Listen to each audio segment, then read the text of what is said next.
Your life has been like a roller coaster. You went from washing cars to waiting tables to now flying around private, taking care of your loved ones, doing whatever you want, buying properties left, right, and center. What do you think is the one thing that helped you get here at such a young age? Resilience.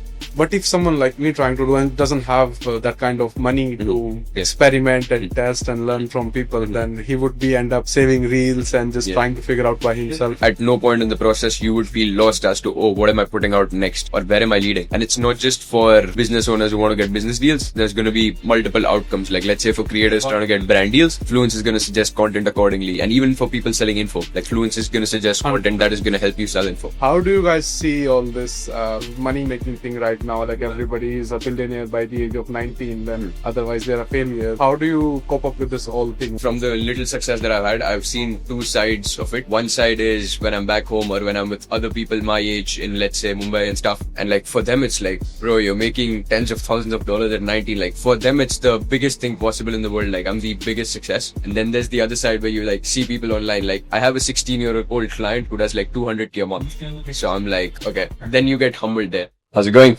Very well, very well. How are you, man? Doing pretty good. What's the past 2 weeks been like for you? Changing country every week.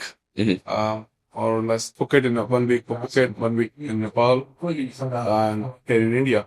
To sum up this year, there's a lot of traveling. Yeah.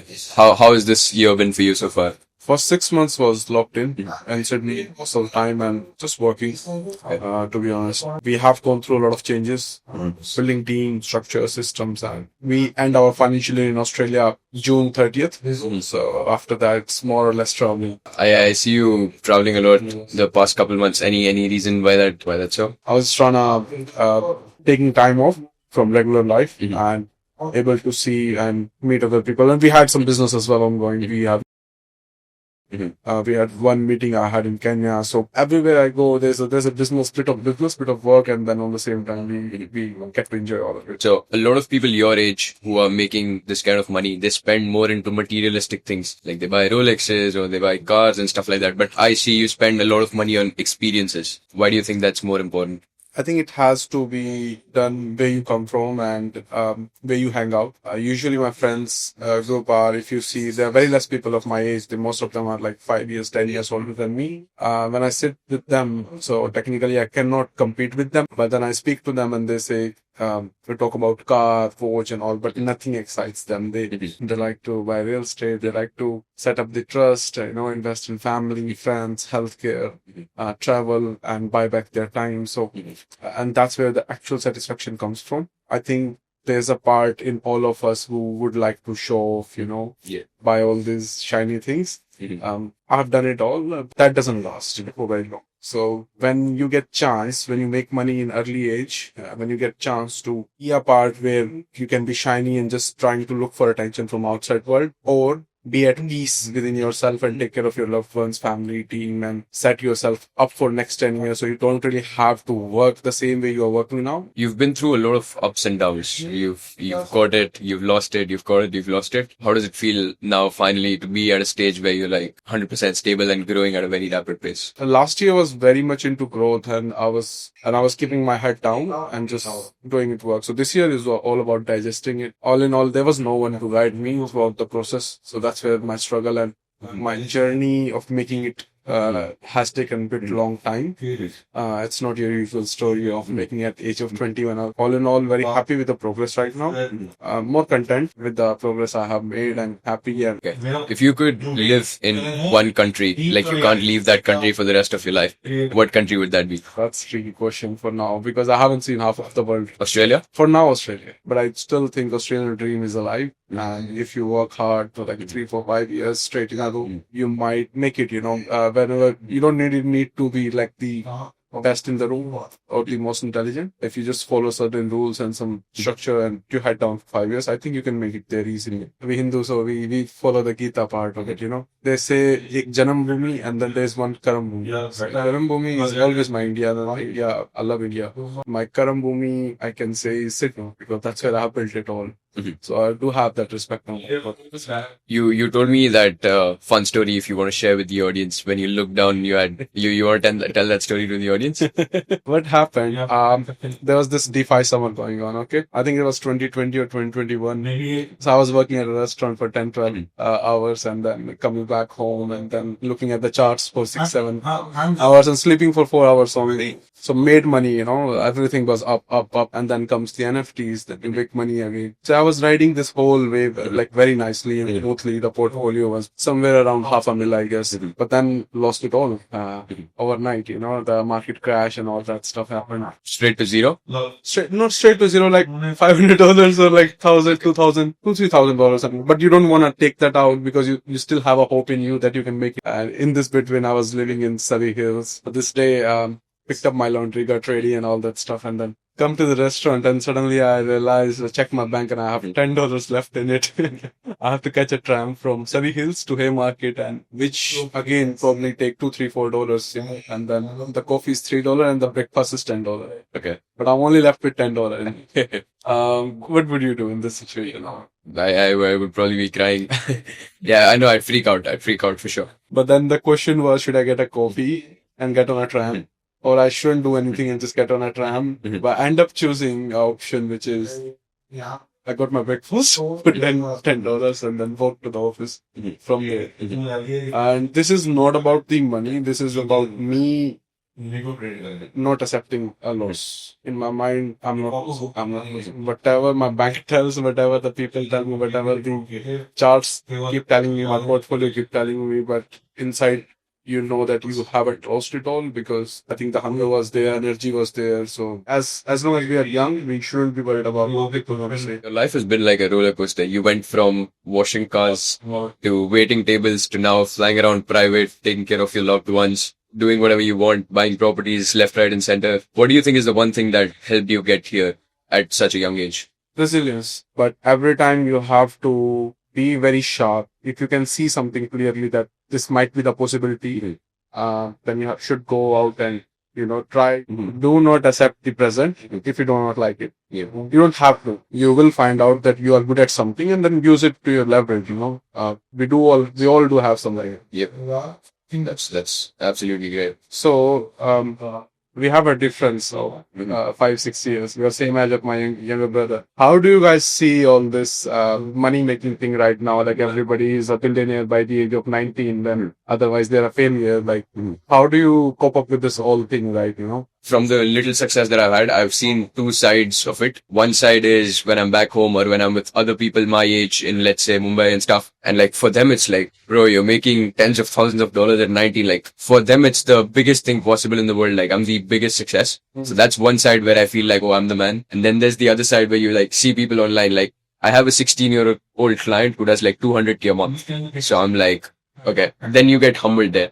I feel like you have to keep a fine line of like you are writing your own story and everyone's story is going to be different, but you just have to give it you need to stay in the middle. Like you can't be constantly killing yourself saying, oh, people are ahead of you, people are ahead of you, people are ahead. Or you can't be even like having that ego that, oh, I'm better than others my age, because yeah, everyone has their own story and I feel like you just have to keep marching towards yours. How do you think, you find that like if you see someone else your age who's sort of like achieved, let's say 5x more, or even the other side, like someone your age who's doing absolutely nothing, how do you think that makes you feel? According to the situation, whatever I got, I'm very content. I have made best out of them. And the other person, I have to sometimes accept that they might be smarter, they might be more intelligent. I cannot just say it's always the situation, but sometimes it is more about situation and the leverage you get in life. But I'm content with mine, to be honest. Yes, at your age, I was not that, I didn't have that wisdom. But I like your response. If you actually implementing that in your life, you will go way far. If I talk about a small businessman and that has the ability to produce, let's say a certain type of shoe, but nobody knows him, you know. And so this thing provides the platform for that person. The power of a brand. Yeah, absolutely. The brand and then the outreach, and then he can collaborate with all these fashion influencers. But how can a common person do it all? You need everybody thinks, oh, I need a team, someone to film, someone to edit, someone to script, someone to think about it all and then put it together, maybe then add, post on Instagram, Facebook, blah, blah, blah, blah, blah. It's very scattered. It's very scary. It's not that easy. Like you pick the camera, shoot, and just post. Because what if you do for 30 days and you don't get any, response back? Then you demotivated. You leave it all. So to summarize it all, the Fluents we're trying to build here is to have a platform where we can empower small businesses, small creators. Imagine something by your side, just for your content, just for your marketing, just for your brand and promoting yourself and bringing more sales. And as I have done a lot of business, every time you stuck at something, which is sales, and then sales, you have less sales, that means you do not have enough leads. So if you do not have enough leads, your marketing sucks, and then your marketing sucks, then your product, but at least we can fix that part from marketing part of it. So you can market your product and have enough leads and sell it to them. I think I'll sort of get into the story side of things a bit as well. Yeah. So I think Rajat started noticing this pattern when he saw that, okay, creating content is actually, it's not that simple. It is simple when you don't want any outcome from it, but like having a strategy and like, okay, I want business from this, or I actually want to build an audience here, that's difficult, right? Like you need the right people by your side. You need a lot of trial and error, and more often than not, it's going to cost you a lot. Like I do that service, so I know that, okay, we charge thousands of dollars. So how do you make that accessible for every single person in the world? That's what we're building Fluents for, which is, it is the go-to solution for content.